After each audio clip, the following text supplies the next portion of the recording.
Hey everybody, my name's Stephanie Rigg. I'm a relationship coach and host of the On Attachment podcast. And in this video, I want to share with you the number one mistake that I see people making when they are trying to heal their insecure attachment style, particularly anxious attachment, as that's the bulk of who I work with. But this key misstep in mindset that so many people fall into that really keeps them stuck and prevents them from meaningfully shifting their attachment patterns towards something resembling secure attachment. So if you're someone with an anxious attachment style and you're watching this, you have probably asked yourself, or maybe someone else, I get a lot of these questions, you might have asked the question of, how do I know if it's me or them? How do I know if I'm too anxious and needy or if they're too avoidant and unreasonable? How do I know if what I'm asking for is too much? How do I know if the problems in my relationship are because my anxious attachment is driving someone away or I'm behaving perfectly reasonably and there's something wrong with them? If you have anxious attachment patterns, you've probably asked yourself some variation of those questions and wondered those same things. And while that makes a lot of sense that we would frame things in that way and we would ask that question, because if we can just figure out what the problem is, then we can fix it, right? If I can figure out that I'm the problem and I'm asking for too much, okay, well, I'll just try and ask for less or be smaller, suppress my needs. Or if they're the problem and they're being unreasonable, then I can try and tell them about how unreasonable they're being and persuade them that actually my needs are valid, and then they'll change and then everything will be good, right? We have this strong urge to fix. If you have an anxious attachment style, your impulse when things don't feel good in your relationship is to try and change them, try and fix them. And part of being able to fix it and feeling like you have that capacity to fix it is figuring out what the problem is. So you're very focused on, not only spotting the problems and the issues in your relationship, but deciphering them. And I think that leads us into this mindset of, who's at fault, who's to blame, who's the villain, who's the victim, where can we place the responsibility for what's wrong here, because, then we can find a solution. And while I think that, oftentimes that's coming from the best of intentions and from this place of really wanting things to feel better in the relationship and really wanting it to work, it actually gets us stuck. And I think that we can often miss just how stuck that mindset of, find the bad guy, just how stuck that's keeping us. And here's why. The reality is that everything about your relationship is co-created.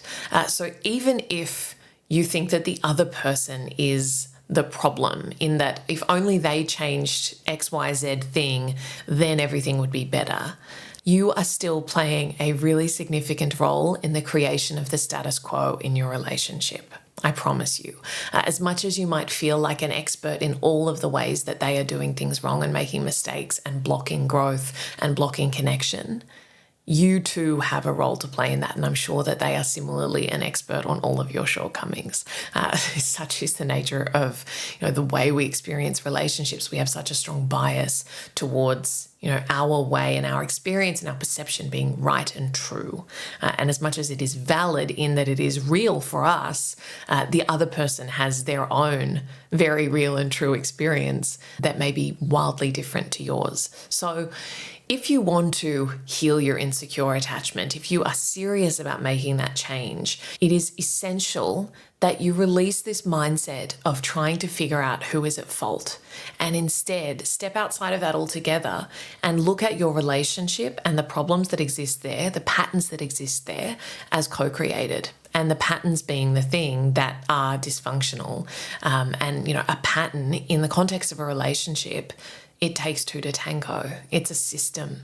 There is cause and effect there, and the different inputs to the system, which you are both responsible for, have a really profound impact on what the norms of that relationship are, what the environment of that relationship is, and ultimately whether it's an environment that is conducive to growth and healing and connection or not. So as much as we can really genuinely feel like we are doing our very best, and we may be, so long as we are holding on to a mindset where the other person's the problem, or even where we are the problem and we've got to change ourselves, and we're doing that from a place of self-blame and shame, that won't work, okay? Really, we must shift into more of a lens of curiosity and compassion, asking questions like, What am I afraid of? What causes me stress about this dynamic? What are the strategies that I use when I'm feeling stressed to try and get my needs met? And what might a healthier way look like? And asking the same questions of our partner. What might be causing them stress? And how have they learned to deal with stress in relationship? And what might another way for them to get their needs met look like that allows us to both thrive here? Having a mindset like that opens up so many possibilities and so much space rather than the very constrictive and controlling way that most of us default to trying to deal with our relationship problems. So I hope that that's been interesting for you. I'll link a podcast episode below where I talk about these different mindset shifts in more detail. But if you've enjoyed this video, please like and subscribe. That would be a huge help to me. And let me know in the comments if there are any other topics that you'd like me to cover in a future video. Thanks, guys.